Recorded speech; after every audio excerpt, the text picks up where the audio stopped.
Optimize your nutrition this year with Factor, America's #1 ready-to-eat meal service. Factor's fresh, never frozen meals are dietitian approved, ready to eat in just 2 minutes. Choose from 40 weekly options across 8 dietary preferences, like Calorie Smart, Protein Plus, and Keto. Eat smarter at factormeals.com/listen50 and use code LISTEN50 for 50% off, plus free shipping on your first box. Factormeals.com/listen50, code LISTEN50.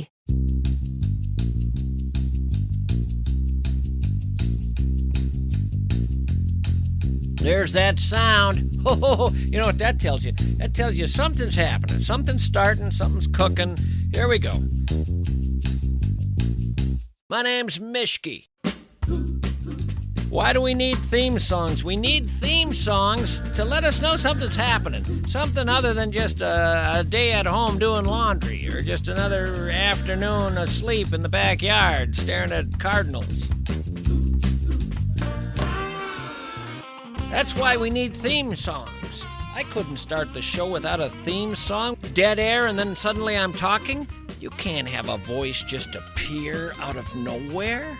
First, the music comes, and that pulls in the host, pulls in the voice, pulls in that disembodied thing that you're going to listen to today. Music is the key to it all. The theme is so important. It's critical. It's necessary. If I ever lose the theme, my career is over. Finished. I'm done. We have a new pope, as you know, and I just want to be another in a long line congratulating him on this new position, and I hope he has a long and fruitful reign. Nostradamus had predicted this would be a black pope, and the poor Frenchman goes down swinging yet again. I think it's time we bail on Nostradamus altogether as far as predictions go, and just stay with the psychic hotline. 1-900-something, I can't remember the number, but they have as fine a track record, I believe. Speaking of predictions, by the way, I had heard that the one thing we could be sure of with this new pope was that he would not take the name Peter. That name apparently is off limits. That name is sacred. The very first pope, Peter the Apostle, is so revered in the Catholic Church that no one takes his name when they become pope. And yet the Church acknowledges that the prophecies state Peter II will be the name of the very last pope, the final pope. That's interesting when you think about it. They've agreed not to they've agreed not to take the name Peter in deference to the first pope, Peter the Apostle, but they also acknowledge there's a church prophecy. Where's that coming from, this prophecy? A prophecy that states the last pope will be Peter II. The name of the final pope, Peter II. That means someone is going to eventually break with tradition and name himself Pope Peter II. Why is he going to do that? I thought that name was sacred. I thought that name is off limits. With the agreement that people don't use the name Peter, but the prophecies saying Peter will be the name of the last pope, the guy picking Peter as a name will obviously have to be a guy figuring out that he's the last pope. There is a tongue twister here somewhere, isn't there? With the agreement that people don't use the name Peter, but the prophecy saying Peter will be the name of the last pope, the guy picking Peter as a name will obviously have to be a guy figuring out that he's the last pope. I mean, he knows you don't pick Peter, but he knows about the prophecies. Consequently, he can only be picking that name because it looks like this pope is going to be pretty much the last pope for the church, so he's going for it. I'm Peter II. I'm the last. I know that. That's why I'm picking that one, even though we're not supposed to pick that one. What is that pope, that Peter II, that guy who picks that name, what is he seeing out there in the world when picking that name that has him convinced he's going to be the last pope? My guess is he's seeing that the Catholic Church is down to just the one remaining parish. Just the one.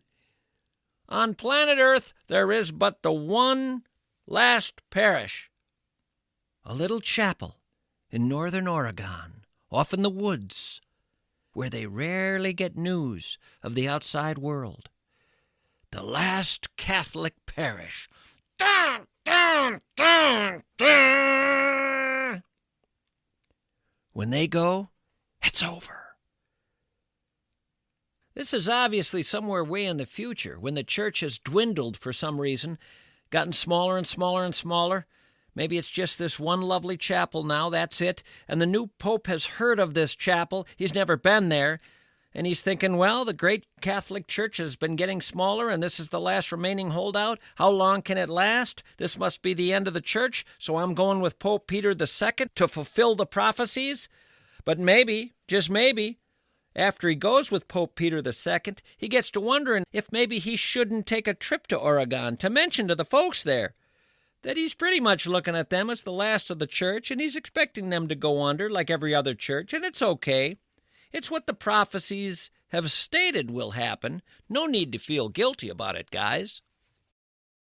Or maybe he just goes to Oregon to go down with the ship like a good captain. Anyway, he flies from Rome to Portland, gets in a rental car, heads up to northern Oregon. Now that church, that little chapel in the woods up there, they just have the 9 parishioners, and they're all quite old. They're deep in the woods, as I mentioned. They represent the last of the church, and the Pope arrives in a jeep, rumbling down some narrow dirt path. And these people are so deep in the woods, they're just disconnected from the outside world. They don't know what's happening out there. And they see this guy coming down this narrow dirt road through the brush, wearing this classic Pope garb, and it really throws them for a loop. By the way, when I say throws them for a loop, I know what I mean, but I don't know what I'm saying. I mean, what is this loop they're being thrown for? What if someone were to say to me, what do you mean they're thrown for a loop? You mean really shocked, almost disoriented by the sight? And I'd say, yeah. And they'd say, well, why didn't you just say that? What the heck is this loop, MISCHKE? They have a good point. Let's put a bookmark here on this thrown for a loop thing and get back to it later. I think it's worth revisiting. Apologies now for grabbing the nearest cliché I could find. What a joke I've become. What a punchline I am. A weak, worthless storyteller, thrown for a loop. Why do you talk that way, Tom? In my old age, I've grown daffy, dippy, ditzy, and dopey. Daffy, dippy, ditzy, and dopey. I'm a-talkin' all about the popey. I'm a daffy, and a dippy, and a ditzy, and a dopey, but I'm talking here to you about the popey. Anyway, bookmark that. Back to the 9 parishioners seeing Pope Peter II coming down the rustic dirt road through the foliage. Who is that, Dave? I don't know, Charlie. Get my shotgun. Hold on, Dave. It looks like a guy in Pope garb. Really? Well, hold on. That might actually be the Pope. Wonder what he wants. And the Pope arrives, and he introduces himself as Pope Peter II. And once again, they're thrown for a loop. Stop saying that! Pope Peter II, they know that's the name of the last Pope. They know nobody takes the name Peter until the last Pope. They are sent into a tailspin, as part of the loop. The loop they're thrown for involves a tailspin. They hear the name Pope Peter II, and they say, Your Holiness, that can only mean the church is coming to an end. Is it coming to the end of its run? Can this be? It is indeed the case, my children, the Pope says. You people represent the last of our church. What is the name of your lovely chapel here? And they tell the Pope it's the Church of St. Wilgefortis. Wilgefortis, the Pope exclaims. I didn't see this coming. The last church on earth is the Church of St. Wilgefortis? And the Pope walks into the church, and there it is, what looks like Jesus on the cross. A curvy, feminine Jesus with a beard and breasts. He recognizes it right away. That's Wilgefortis. Now, many of you listening don't know what's going on here. You're saying, did Mischke just take a weird left turn? If you have not been raised Catholic, you don't know, and those of you who have been raised Catholic may not know about Wilgefortis. You might not know that there are places in this world you can go and see what appears to be Jesus on the cross, long hair, beard, but kind of curvy, and no two ways about it with women's breasts. Well, that is not Jesus. It's a woman on that cross, not just any woman, a saint. It's the bearded saint, Wilgefortis. To me, this is one of the most disturbing stories in all of Catholicism when it comes to saints. Wilgefortis wanted to devote her life to God, and for her that meant being celibate. Her father, however, was not a Christian, and in the typical case of noblemen back then, I think this is 13th century Portugal, in the typical case of noblemen, the father wanted to marry off his daughter to royalty to better his own lot in life. But his daughter, Wilgefortis, did not want to be married off to some prince. And so her dad imprisoned her, telling her, maybe you'll change your mind after a few days behind bars. She was beautiful, Wilgefortis. The prince wanted her, but Wilgefortis did not want the prince. She prayed to God in that cell to save her from this marriage to a man she did not love, did not want. She did not want any man at all. She wanted to live for God and God alone. So she prayed for a miracle. She prayed to God for a miracle. Now, here's where I get really bothered. I would have hoped the miracle God would have provided would have been turning the prince gay or taking out the father, maybe giving the father a stroke or an aneurysm in his sleep. But no, the miracle God delivered was having Wilgefortis wake up in the morning in that prison cell with a full beard. Wait, what? Yeah, a full beard. Her father arrived at her cell that morning to see if she had finally changed her mind about marrying the prince, and there she is with a full beard, and he freaks out. I mean, freaks out in a way few dads have ever freaked out. Dear old Dad had Wilgefortis crucified. Crucified! No joke. Between you, me, and the fence post, I think that was a little extreme. As a reaction. Okay, you won't be getting rich off this gal. I get it, but let it go. Nope, he had her crucified. So she's a saint because she sacrificed everything in her devotion to God. And you can find her image today on the cross, looking like a very curvy, feminine Jesus. True story. You put the bearded lady into a search engine. Go on, do it. Well, wait a minute. You put bearded lady into a search engine, you're going to get a freak show at the state fair. But put in bearded lady Catholic saint, and you will get Wilgefortis. I promise you. So, these people at the Church of St. Wilgefortis in northern Oregon are learning they represent the last of the Catholic Church.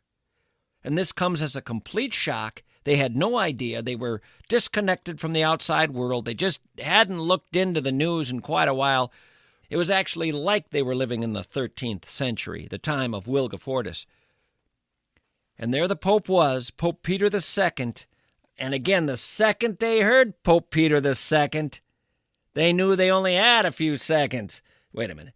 I mean, the second they learned he was Pope Peter II, they knew it was over for the church. There Pope Peter was, saying, it's a church down to 9 people living in northern Oregon praying to a bearded lady. That's what we're left with, gang. Sitting around the campfire at night, 9 older parishioners, one of whom was the priest, Father Big Bob. They sat with the Pope, Peter II, roasted marshmallows.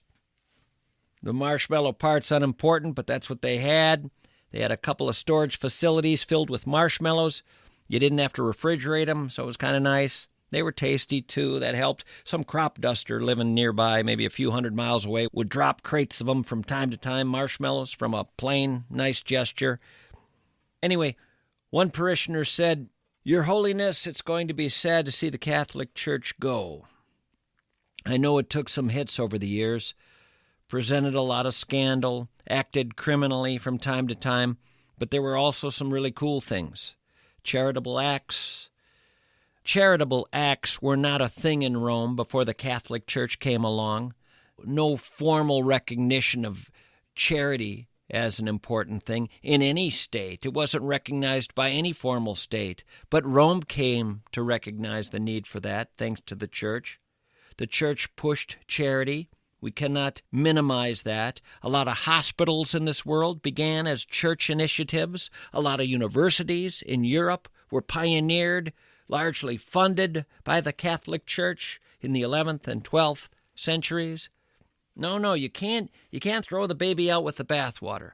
The Catholic Church, even today, the Catholic Church is the largest non-governmental provider of education and medical services in the world, manages over 150,000 schools worldwide, 26% of the world's healthcare facilities.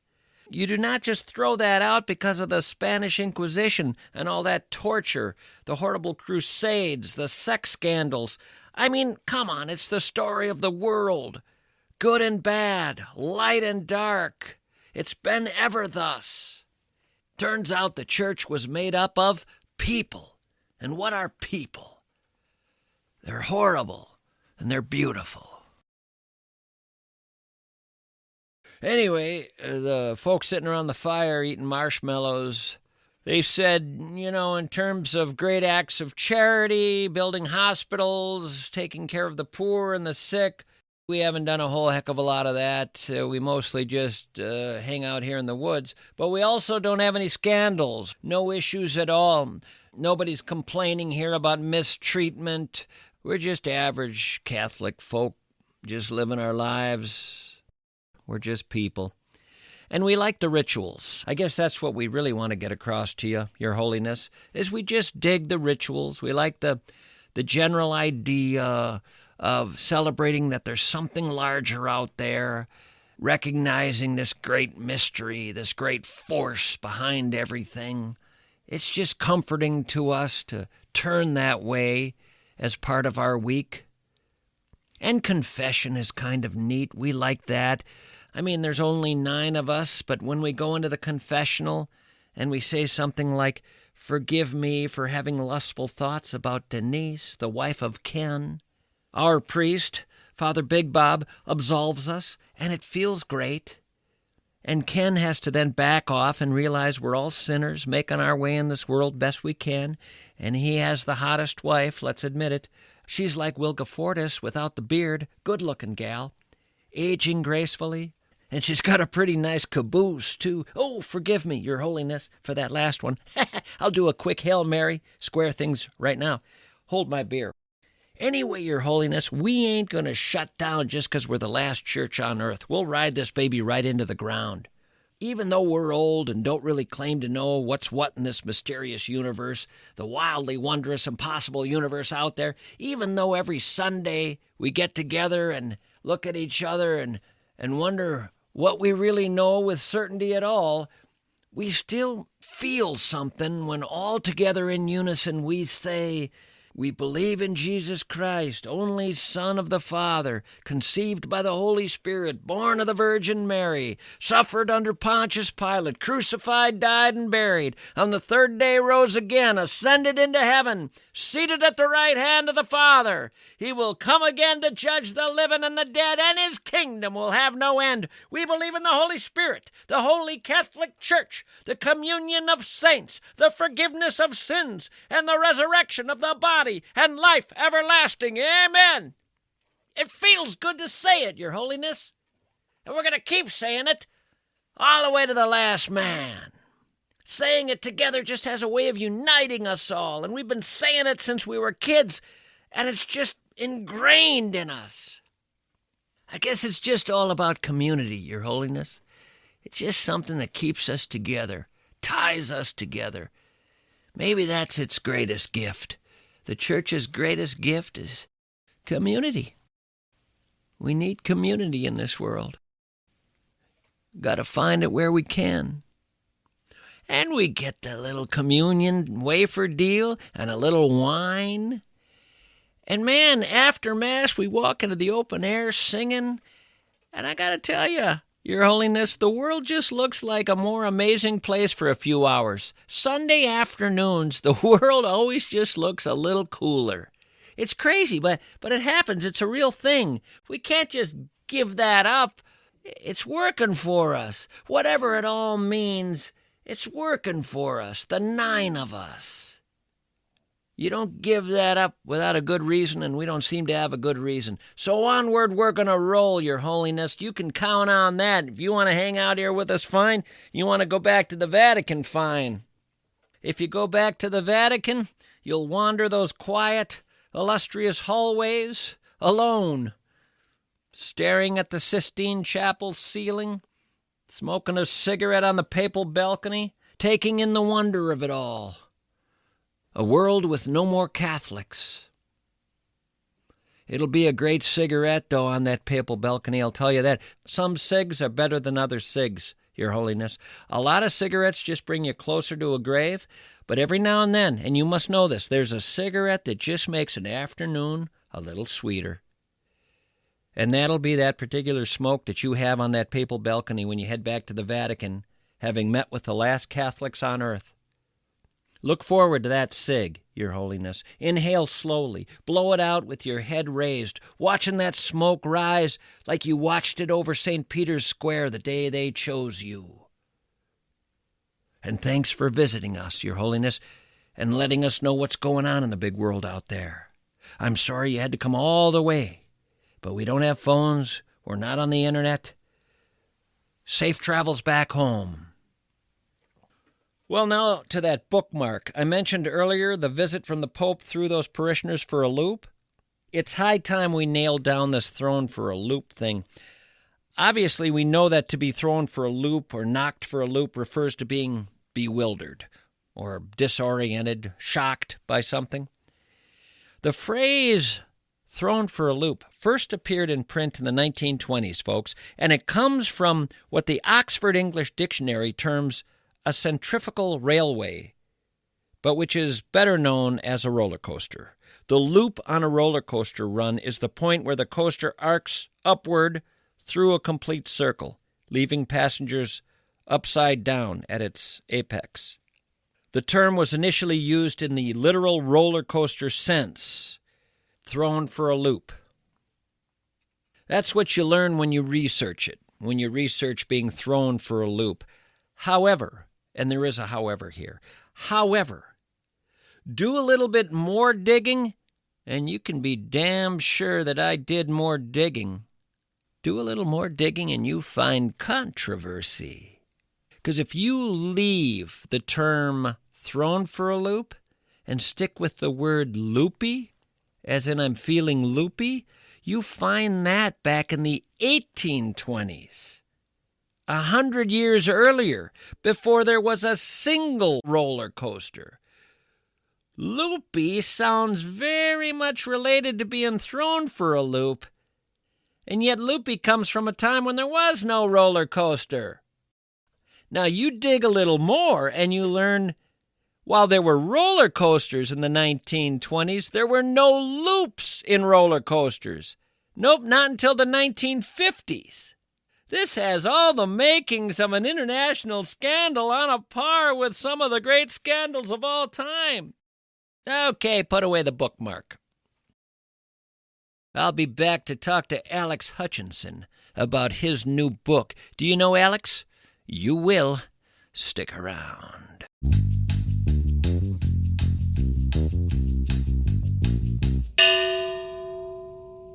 The law firm of Bradshaw and Bryant would like you to know that if some two-bit knucklehead nitwit has recklessly and carelessly left you injured, they need to pay. Knucklehead nitwit. They need to pay. Bradshaw and Bryant want to hear your case. They'll tell you if they think you have an avenue that leads straight to some serious compensation, and if you do, you will not pay Bradshaw and Bryant until they get you your dough, making you whole again, and making that two-bit knucklehead nitwit a little more broke. That'll teach him. Knucklehead nitwit. He won't be pulling that nonsense anytime soon. Get a hold of Bradshaw and Bryant. Learn more about him at minnesotapersonalinjury.com. It would be painful to go to some investment advisor looking to learn all about how to manage your retirement savings and have a guy give you moronic insights. Questionable financial advice from a dolt has cost people a lot over the years, and there are idiots out there. Some apparently victims of head injuries when I look at some of the investment advice they give. Don't mess up. Go to Josh Arnold. Josh Arnold has for 40 years or more successfully helped people manage their retirement savings, their Roth IRA, their 401k. Josh Arnold is the seasoned pro in this area. He gets better and better and better with every decade. Use that experience to your advantage. Josh Arnold offers 48 minutes to you for free. Call him at 952-925-5608. Rewind that and get the number if you need it, because it won't cost you, it'll pay. Investment services offered by Josh Arnold Investment Consultant, LLC, a security and investment advisor. Past performance is no guarantee of future results. All investments involve risk. Tommy MISCHKE is a paid endorser.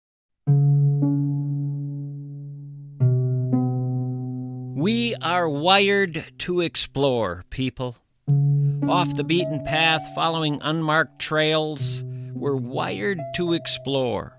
The search for the unknown is a primal urge in all of us, and it has shaped our history, the history of our species.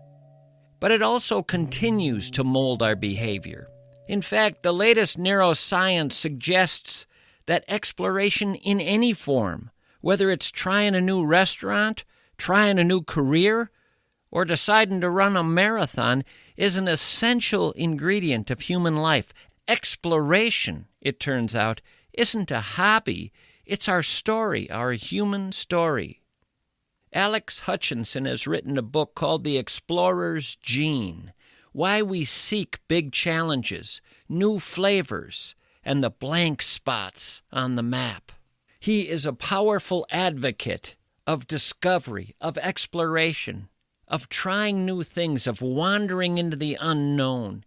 It is when we are most human. It is when we are fulfilling our role as human beings, taking risks, trying new things, going into unknown areas. It's where we find meaning. It's a fascinating book, Alex. When I saw the title, The Explorer's Gene, I thought, oh, is this another book on explorers? I interviewed a guy on explorers from the 19th century recently. Maybe this is a book that looks more into that world. But you must have looked around and decided you had a very different book to write. There's a billion books about explorers, as you know, and some of whom you've spoken to the authors. I didn't see any other books that really tried to get to this question of, why do we have this itch? What is it that drives us to order the crazy thing on the menu or to try and get through the Northwest Passage? Yeah, and you kind of put them together as having similarities. We're seeking novelty. If you're in Spain in the 1400s and life is good, you got a nice woman and you're eating well and you have your pals, that's not novel enough. So you get a ship and you go off in the ocean not knowing what the hell is going to happen, taking enormous risks for the sake of novelty. One of the interesting things I heard from one of the scientists I spoke to is that humans are somewhat unique in that they've spread around the world, not just when they were running out of resources. Even when things were good, they were always looking for the next big thing. I think we're drawn to novelty, and you can say, well, why are we drawn to novelty?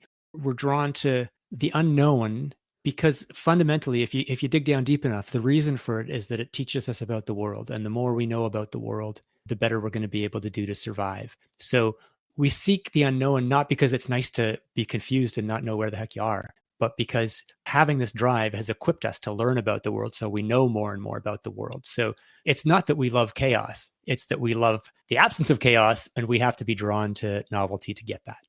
I've often wondered why, if humans originally come out of an area where there is no winter weather, no harsh winter weather, why they moved into areas where there was really, really harsh winter weather that must have killed plenty of them. And if you say they weren't moving because they had to, but because they wanted to try something new, you could argue, well, how does that benefit humanity? On an individual level, there's a pretty good argument for like, yeah, let's stay where the weather's good and the palm trees are plentiful. But on a species level, you want to cover your bets by finding out as much as you can about the world, covering as much of the globe as you can, and learning a bunch of different things. Because one thing we know is that on a long enough time scale, the world's going to change, and a place that was nice may not be so nice 20 generations from now. You take this idea of exploration throughout mundane aspects of life to the most extreme pursuits. But one thing that struck me and why I think it was worthwhile to write this book is I believe you argue that while our IQs are up generally as both adults and children, creativity is down. Yeah, so there's been a long trend for about a century now of IQ. They keep having to renormalize or readjust the IQ tests because people keep scoring better on them and they want to keep the average at 100. Well, the exact opposite has been happening with creativity tests. Ever since the 90s, they've had to readjust the scores in the opposite direction because kids keep doing worse. The rate of decline has gotten even more serious in the last decade or so. So there's something going on that is affecting not our ability to solve math problems that our teachers give us or whatever, but our ability to come up with new ideas, different ideas, and to do something that's not the same as what we've done every day in the past. You know, it's not just these tests of creative thinking. There's analyses of scientific papers and of patents. And it just seems that breakthrough patents, things that really change the direction of a field, they're becoming less and less common. We seem to be less able to come up with genuinely new ideas. Well, this is rather terrifying. What would be more terrifying is if we had no idea why it's happening. If we have an idea, maybe we can do something about it. But why do you think that's happening? Kids are growing up these days on screens, being fed this steady drip, whether it's through social media, video games, or whatever the case may be, that give them the sensation of discovering something new as they scroll down the screen. But they're not actually teaching them anything about the world and not even requiring them to make decisions or to ask themselves, what would I find interesting? What attracts my curiosity? I would link it to a shift from active play to passive play, both for kids and adults, of being active and deciding where you want to go and just kind of being spoon-fed by the algorithm. And once you've been spoon-fed for long enough, you kind of lose the ability to follow your own creativity.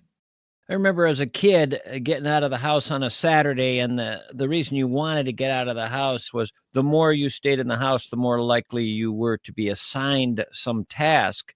And so you got out of there. You just ran out the door, but you didn't have a plan. You just got out of the house. And now what? There was no thing waiting. You just had to start wandering around.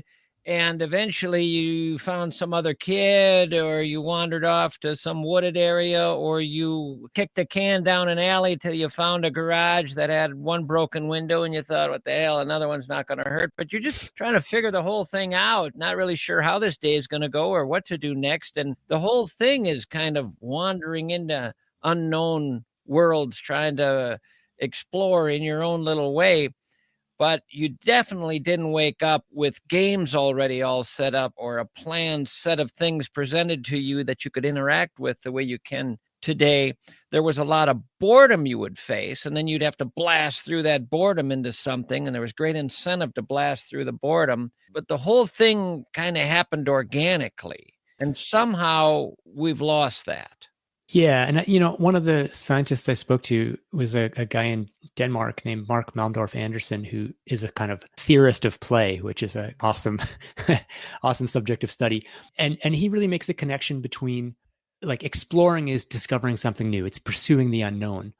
Play is the process of creating that feeling of uncertainty. you're creating a game that allows you to feel like you don't know what's going to happen. One of the examples he gives is you take your kid to a park, the kids see a slide and they're like, I wonder what it feels like to go down that slide. So they run and they go down the slide a few times. And then after that, they know what it feels like to go down the slide. So then that's boring to them. There's no more uncertainty there. So they're like, I wonder what it's like to go up the slide. But they're very sensitively attuned. Kids who are playing freely, they're attuned to that feeling of what's new. Where am I learning something about the world? That skill of being out in the world and being able to not be told what you're going to do, but to be bored. What can we do that will be interesting, that will tap into that feeling that we're learning something new? That is also the skill in adults, what enables them to be creative and come with new ideas, to feel like, oh, what is new? What is interesting? What is different? And so if kids don't get the chance to be out there having to entertain themselves, they're maybe not learning this skill that will enable them to grow up as more creative adults. You had a way of looking at sports I hadn't thought about, that so much of the fun of it was that we were creating an unknown. The known was, we knew how to play baseball. We knew how to catch a ball, knew how to throw a ball, knew how to hit a ball. The unknown was we were creating a situation where we didn't know who was going to win. Could be this team, could be this team. We don't know. Let's see. And that much of the thrill was moving toward that. Yeah, it's interesting because intuitively, especially if you ask a kid, but even as an adult, you're like, boy, I'd like to be on the winning team. I'd like to really smoke those guys 25-0. But if you've ever had the good fortune of being on a team that smokes everyone else 25-0, you realize how boring it gets pretty quickly. Sports become interesting when you don't know what the outcome is. One of the scientists I quote in the book said something like, we're willing to pay huge sums of money to not know how something ends. If you're watching a basketball game or something, and someone comes in and says, oh, I already know how this ends. Shut up. Don't tell me how it ends. The whole experience, the ball going through the hoop and the bounce passes and all the other things, none of those are different. But as soon as you know the outcome, they lose their meaning. It's no longer interesting because you're no longer on a journey where the destination is unknown. Certainly in Western culture, there's an ability to create a very predictable day, because unpredictability comes with anxiety, and it's supposedly an anxious age. In fact, I hear, especially with 20-somethings, it's more anxious than any generation going back as far as anyone can remember. One of the reasons a 25-year-old is so anxious in dealing with uncertainty is that they've grown up without having to face uncertainty. So growing up and being outside, playing on your own and not being sure whether you can jump down from that fence without breaking your ankle, but figuring out you need to get down anyway, and facing that anxiety and that uncertainty, you learn the tools for dealing with anxiety, dealing with uncertainty. And if you grow up in a context where every playground you go to has been de-risked, you're never in any situation where you're called upon to use your own resources, then when you're 25 and you realize, I don't know what my career is going to be. I don't know if I'm going to get a job. I don't know if I'm going to find someone who will marry me. You have no tools to deal with that anxiety. So it's kind of like facing uncertainty in childhood and throughout your life equips you to deal with the irreducible uncertainty of the world.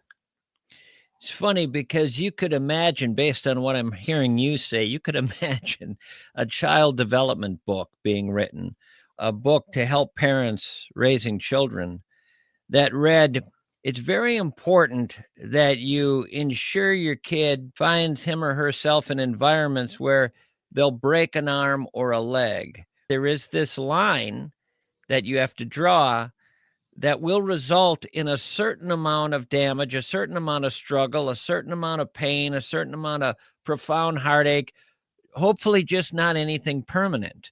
If you can get a kid through a childhood like that, you win. Protecting them so they avoid all that will ultimately do damage in the long run. It's a very strange way to have to navigate parenthood.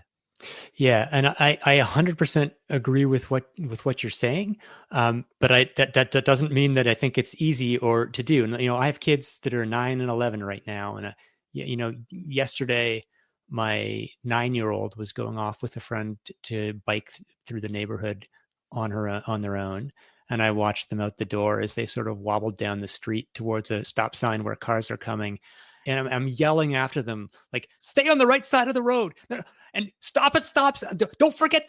This is stuff I've told them a billion times before, but I'm still like, do they understand how serious it is if they pedal through a stop sign? And If they don't, and if they get hit by a car, that's permanent, as you said. So it's like, I'm in theory 100% agree with, we need to give them risk, even in situations where there's potential that they can hurt themselves. But it's still hard to execute in real life.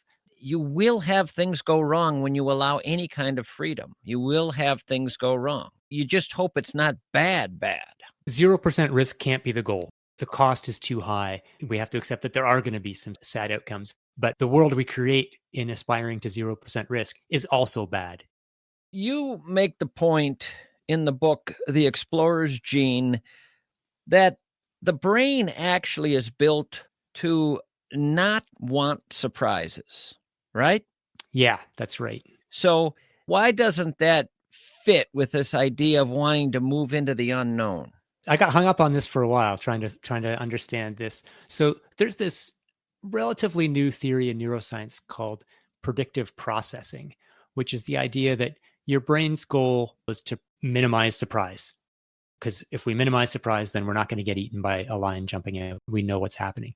And so this leads to what neuroscientists and philosophers call the dark room problem, which is the idea that if we want to minimize surprise, the best way to do that is to head into my closet, close the door, and there we go. I will never be surprised again. I know exactly what's going to happen next, which is nothing. And the answer is that we're not just trying to minimize surprise right now. We're trying to minimize surprises coming down the pike towards us in the future. In order to do that, we need to learn about the world. We need to understand the world. So the best way to minimize surprise overall is to get out of the closet and be attracted to the unknown, doors we haven't opened, to figure out what's behind the door, because then we're going to learn about the world. People hear this over and over and over again in this world, and I don't know how many people can explain how it actually works, but dopamine. Oh boy, here we go. What is dopamine? You are asking the hard questions today, because dopamine is super complicated. You're right. We hear about it a ton, right? Like, we're craving a dopamine hit, and that's why we're scrolling through social media or snorting crack cocaine.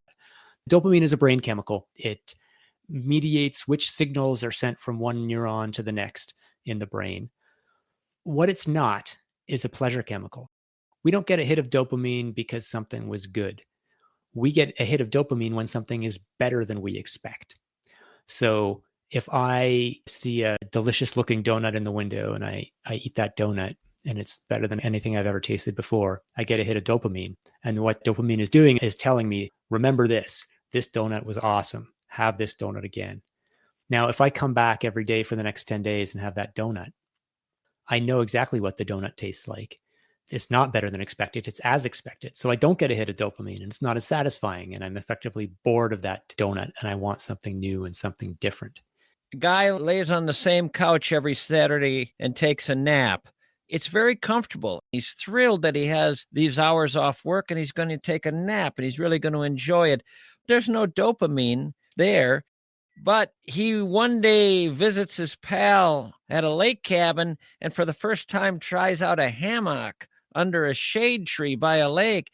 Never really knew what they felt like. And whoa, between the breeze and this comfort and this movement and the trees and the shade, this is way better than my couch.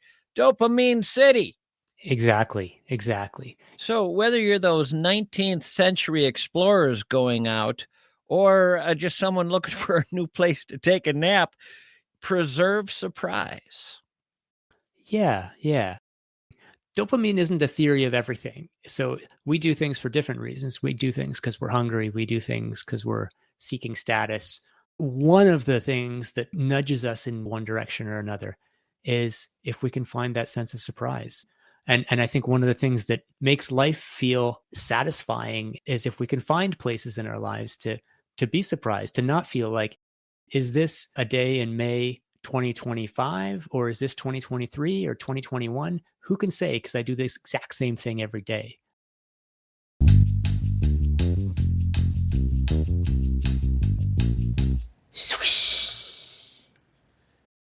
You hear of some optical stores having a sale on eyewear frames, and you get a little excited.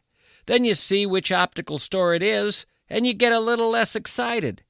Well, I'm here to tell you about an optical store eyewear frame sale that will leave you so excited you won't be able to pass it up. No chance of that, because it's Spectacle Shop. The eyewear store recently voted Best in Minnesota by St. Paul Minneapolis Magazine, by Minnesota Women's Press, by the Star Tribune, by other media outlets as well. They're having a very brief $59 frame sale, just 4 days, May 15th through the 18th. But $59, that's a crazy drop in price, people, for these frames. All you got to do is make sure you buy prescription lenses. Frames normally $250 to $800, only $59. And this is Spectacle Shop, the high end of eyewear fashion. Are you excited now? Go to spectacleshop.com. Make an appointment for this sale. It is only at their New Brighton location. This is your opportunity. This is your time. Do it now. spectacleshop.com. You have to look into a memory care facility for your loved one, your spouse, your parent, your grandparent. You don't just pick a place because you find one online, one that's convenient, nearby. No, this is your cherished family member. You don't place them anywhere without first touring the facility, checking it out. That's the least you do. I'm here to tell you, if you simply tour the Wellshire of Bloomington and Medina, if you just tour it, you will not be able to place your loved one anywhere else. You'll be blown away with how different the Wellshire is from any other place you've considered. Exceptionally different in every way, and every one of those differences are critically important differences. Differences you'll be eternally grateful for. But you have to learn this for yourself. Tour the Wellshire of Bloomington and Medina. See why they are in their own league, and what an extraordinary league it is. The Wellshire of Bloomington and Medina.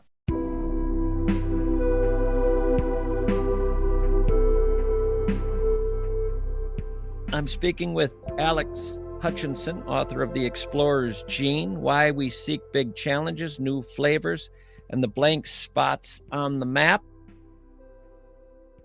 One thing I wanted to get into before we finished this interview was the effort paradox. Can you talk about that? Yeah, this is an idea that psychologists, they coined the term in 2018, but it's an idea that people have been wrestling with for a long time, which is, why do we like doing hard things? Traditionally, the sort of economic view of it is we're willing to do hard things because there's going to be a reward that makes it worthwhile. So I will climb up this mountain because, boy, the view is going to be amazing from the top. But the truth is, when you really dig into it, that's not a really satisfactory explanation of why we do hard things. There are a lot of people who climb mountains where if you told them, actually, there's an escalator on the other side, you can get to the top and see the view, they would say, no, I don't want to be at the top of the mountain. I want to climb the mountain. Why do people run marathons? 99.9999% of the people, it's not because they think they're going to win. They're taking on something that's very hard for reasons that are hard to explain. There's research on something called the IKEA effect, which is that people tend to value the furniture that they've had to wrestle with and assemble more than if they were to receive the identical piece of furniture pre-assembled. Sometimes we like things not in spite of the fact that they're hard, but because they're hard. And there's a lot of efforts to understand why this is. The one that's most satisfying to me is that they think people tend to find things that are difficult meaningful. Meaning is a hard thing to define, but it's, if you ask someone, was that a meaningful thing you just did? If it's hard, they're more likely to say yes. People who set out on these difficult but meaningful things also tend to report being happier and making more money at work. Creating struggle. Why would you create struggle? Why would you make something difficult? Why would you do something purposely difficult if you didn't have to? You're arguing we seem to need that. There's a famous definition of what it is to play a game from a philosopher named Bernard Suits, which is that playing games is the voluntary attempt to overcome unnecessary obstacles. A lot of what we do in this modern world is the voluntary attempt to overcome unnecessary obstacles. And, I'm a runner, so this example is natural to me, but like a marathon, it may be many things, but it is not necessary. It is an unnecessary obstacle. And yet we seem to find great meaning from it. It doesn't serve any intrinsic purpose. It's that you feel that you've done something. And I'm glad you haven't even argued that you're a healthier person for having done the marathon than someone who takes brisk walks every day. You're absolutely right. If you're running marathons, fundamentally, unless you've been misinformed, you're not doing it because you think it makes you healthier. People who are running marathons, they're pursuing something that's different than lowering their risk of heart disease. Manufactured difficulty is something I've watched a lot in my life. I mean, there was a time when it was just hard. It was hard to discover places. It was hard to get across the ocean. But when it gets easier, we still keep making it hard. We still keep making life hard for some reason. Your marathon is making life hard. There might have been a time when it was good to run that many miles. Maybe something was chasing you. It has fascinated me because I haven't known why we're manufacturing difficulty for ourselves. The analogy I would give is there was a time when we all had to do lots of heavy physical work in order to feed and clothe and shelter ourselves. And now a great many of us can sit at a desk all day and, never move our muscles. And we've come to recognize that that's not good for our bodies. So I think what we're seeing here is an analogy to that for the brain, the recognition that if things are too easy for the brain, it's the cognitive equivalent of vegging out on the sofa, not just on Saturday afternoon, but every day of the week. Exploring is a way of engaging our brains and taking on challenges, taking on difficult tasks. It's a way of using our minds in the same way that we know we need to use our bodies. You have 5 principles in your book. One has to do with explore versus exploit. And this is an important point because maybe the misapprehension I might have started out with when I started working on this book was that exploring is great. We should always explore. Exploring more is great. The opposite of exploring is exploiting, which is taking advantage of the knowledge you have. And there are times when that is absolutely the smartest thing to do, that you've explored, you've worked hard to gain some knowledge. Now you're going to exploit it by, now you know what the best dish is at your local restaurant. And by golly, that's the one you're going to order when you go to that restaurant. We're always facing these sorts of explore versus exploit dilemmas. And it's important to be thoughtful about when we do one and when we do the other, and not assume that it's always better to exploit or always better to explore. Yeah, you find some path you never knew about in the woods somewhere, and it leads to some waterfall and swimming pool, and it's great. And now you know it's there.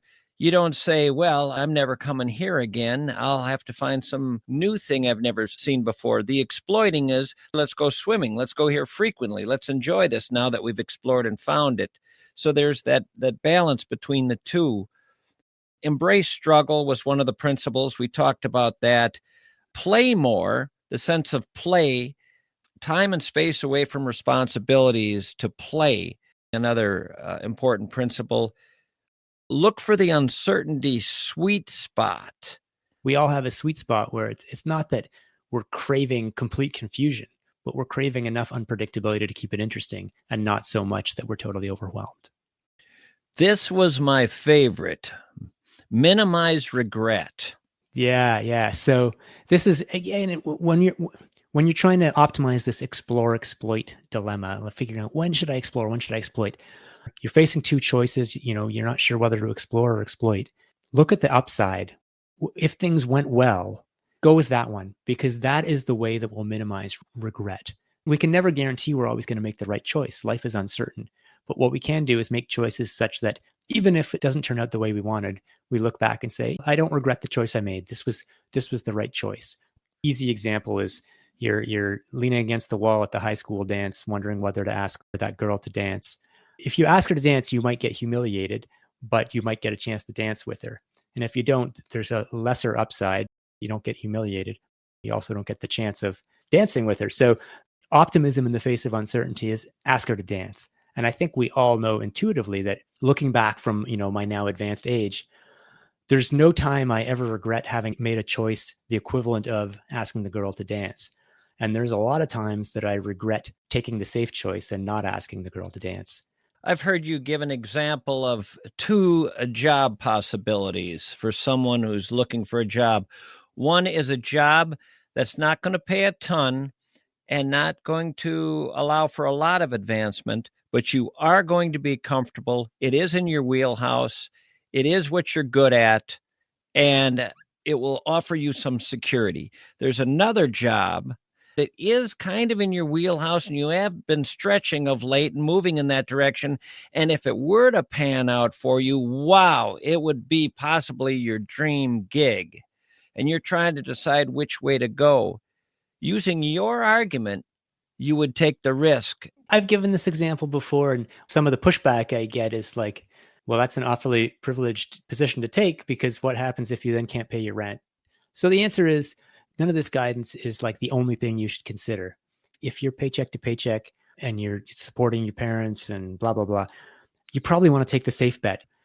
But if you are able to deal with the fact that maybe the other job, you'll get fired after 6 months, if that wouldn't be a total disaster, but it also has the pathway to what would be your absolute dream job, that's the better choice. Here's what I love about it. I would argue for, especially if you're on your own, if you don't have a family to support, I would always argue, take the risk. And where I first learned this was I, years and years ago, asked people in their late 80s or 90s to call me on my radio show and pass along advice to the young people listening.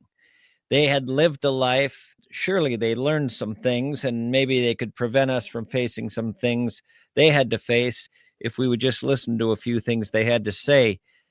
It was astounding to me how many of them over and over and over again said the same thing, that what you are going to regret, and you better get this through your thick skulls, is what you didn't do.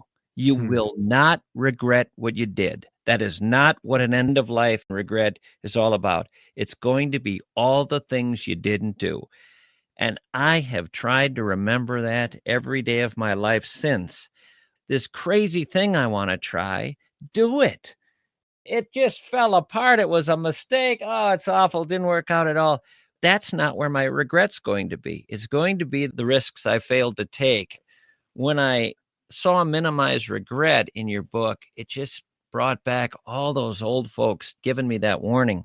That's so powerful to hear. You can look at the mathematical calculations they used to come up with this idea, but it pales in comparison to the actual lived experience of people coming to exactly the same conclusion, which is do it. Take your shot if you possibly can. I mean, I think there's something you say that also ties into this. Say yes to things as much as possible. I mean, there's going to be times when it's just an obvious no, but when you're waffling, saying yes is kind of like saying yes to life. These opportunities, these things are coming up and you're going back and forth.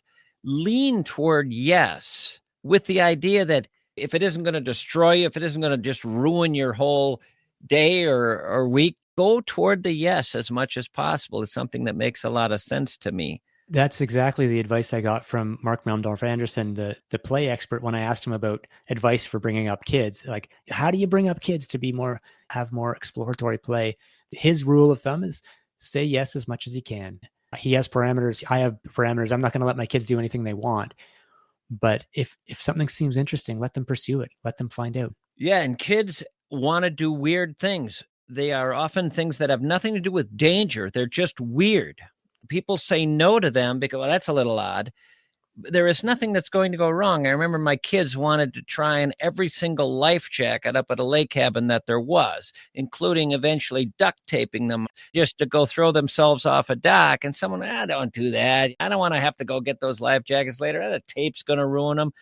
I mean, there is sort of a sense. I've always had this feeling that one should try to live a wild life. And by wild, I mean, we're not in the wilds anymore and we don't face the wilds anymore. But the thrill of life is the wildness of life, the idea of the unpredictability and the sense of the unknown and the thrill of it all. It all seems tied up in that wildness. And it's not going to be brought to your front door anymore, if it ever was. Agreed about the wildness and the lure of unpredictability. And the fact is, not just your kids, you need to do crazy things too. And it doesn't just happen automatically when we have this alternative to be comfortable and predictable all the time. There's a sort of immediate self-preservation that draws us to cling to predictable and safe. But there's this deeper ancestral call of the wild, as it were. It's all fascinating stuff, and you can obviously learn one heck of a lot more about it by simply reading the book. Alex Hutchinson is the author. The Explorer's Gene, Why We Seek Big Challenges, New Flavors, and the Blank Spots on the Map. Alex, I appreciate your time and your good work on this book. I've enjoyed our conversation. Thanks so much, Tommy. This has been a really fun chance to dig into some of the nuances. Best of luck to you. Bye-bye. Bye.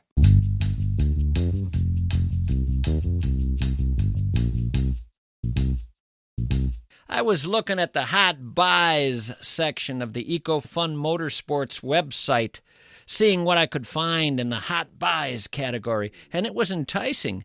One heck of a cool-looking black Scoot Star electric bike, I'll tell you that. The Scoot Star electric bike charges up for about 6 hours of riding, goes about 30 miles an hour, looks cool as all get out. I also saw a 4-person Kawasaki side-by-side for taking a crew of people off-road, built to really tackle the tough trails. You ever been in a side-by-side? Rugged as heck, those things. Of course, there's also Kawasaki motorcycles. There's youth dirt bikes at EcoFun Motorsports, scooters, Vespas, ATVs. You ought to head to EcoFun Motorsports in Forest Lake and just take in everything that they have there to make it a summer of absolute thrills for you in the open air, riding across the wild terrain of this world, big old smile on your face. EcoFun Motorsports. It's where everything fun on wheels can be found. EcoFunMotorsports.com.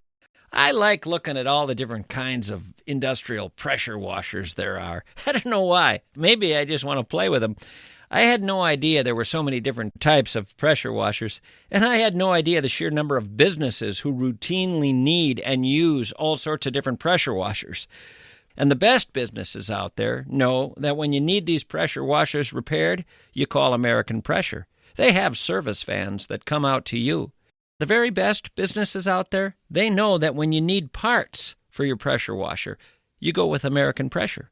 Thousands of parts in stock, folks. And the best out there, they know that when it's time to upgrade, they're not going to waste their time at an operation that does not have the reputation of American Pressure. That's wasted time, that's wasted money. American Pressure, remember it. Since the early 80s, they've been the heralded leader, the superstar in the world of pressure washers. It's why the best go there. Where are you going? Learn more at AmericanPressure.com.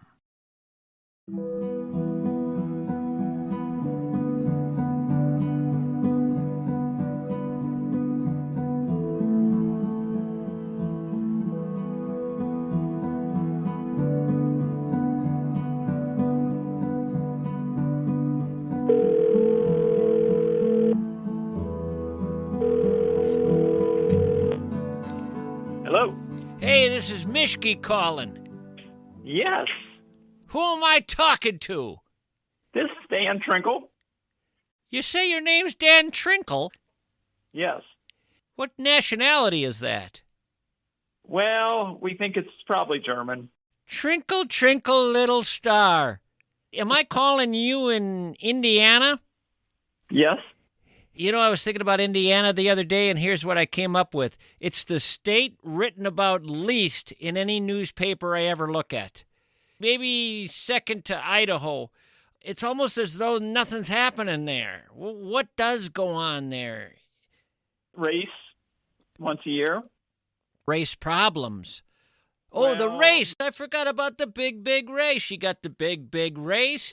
And then you got that Mellencamp fella. He's still living out there? I don't know. He Somewhere. was born in a small town, and he was going to stay in a small town and die in a small town. I'm hoping he's sticking with the same small town. Why would he move? In fact, doesn't he make the point that he's going to stay in the same small town? But Letterman left you. Yes. Yeah. I'll tell you something. Prince kept a place here to his dying day, and Bob Dylan had a farm here. I think he still might. Corcoran, somewhere around there. I can't remember, on the Crow River. But old Dave Letterman, I believe he headed to Montana. Well, I think Minnesota's got a little more to going for it than central Indiana. What do you do with your life? I mess with computers. I work at Purdue. Hey, there's a big thing in Indiana, Purdue. That's Well, huge. that's true. And then, of course, you got some other school that's big into basketball, don't you? Where'd Bobby Knight coach? Indiana University, which is down in Bloomington, Yeah. south half of the state. And wasn't there another fella that came out of Indiana, a little town called French Lick? Whatever the hell kind of a name that is. A fella by the name of Larry Bird? Yes. French Lick. I know what a French kiss is. I don't even want to know what a French Lick is. Is that a porn site? No, it's an old spa town. Old spa town? That's the first time I've ever heard that term in my life. Why, it's an old spa town. It's where the cowboys used to come in and get their spas. What the devil is an old spa town? That's an old massage town. It was old ancient massage town. It's a resort, and they have spas down there. Wow, you never hear of anybody saying, my husband and I were going to spend a month at a resort in Indiana. You getting a good deal on that, or what kind of resort you going to? Oh, it's a really old massage town. There were resort towns in northern Indiana, because it's right along the southern shore of Lake Michigan. So people used to come out there was a shoreline railroad that came from Chicago. And there were some, in the early 1900s, there were some pretty fancy resorts up there. What's your first name again? Daniel. I got to write that down next to your name. Daniel Trinkle. That last name is going to stick with me. 3 a.m. tonight, I'm going to be thinking of that. Daniel Trinkle. What was the guy's name in Taxi Driver? Travis Bickle? Daniel Trickle and Travis Bickle? There is I think it's a Dick Trickle is a race car driver. Dick Trickle! Yes. And do you know that there was a Major League Baseball player when I was growing up? I had his baseball card. I believe his name was Dick Pole. When I was growing up, for a baseball card, you could wind up with a piece of gum and a card featuring Dick Pole and Pete Lecoq. These are real Major League Baseball players. And the father of Pete Lecoq was Peter Marshall, the host of the Hollywood Squares. Certainly understand why he changed his name. Paul Lynde would have had a field day with Pete Lecoq.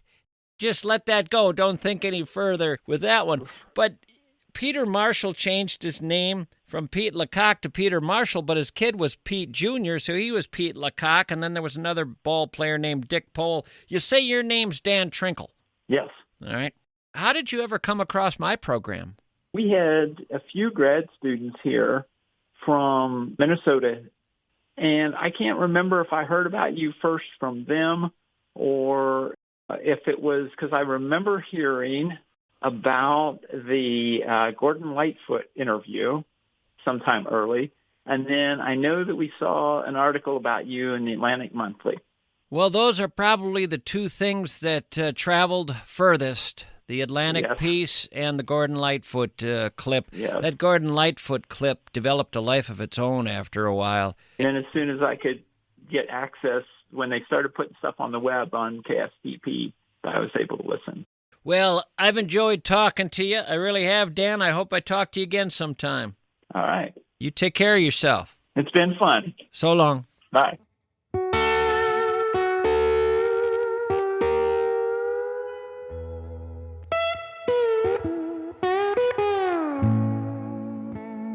Well, that's going to do it for this show. My 13th show. I have completed it. It's over. My guess is I will end up doing about 200 here at Hubbard Broadcasting. I just finished here, number 13. At about 80, I think I'll really get it down. I'll really find myself in a groove. I'll be just cooking at about show 80, show 70, somewhere in there. By about show 150, I'm going to be dragging. It probably will be wise for me to leave, but I won't. I'll go a little longer than I should. 160, 170, those are going to be some rough shows. At 180, I'm going to be dying. Finally, I'll bail. By the time I do my 200th show, I'll be a little puddle. And I'll finish for good. I'll be done for good. This is my last hurrah, this gig right here. I'm on my way to becoming an old man, and it's going to be time in a few years to say enough. Enough. Finally, enough. All right, then. Until next week, so long.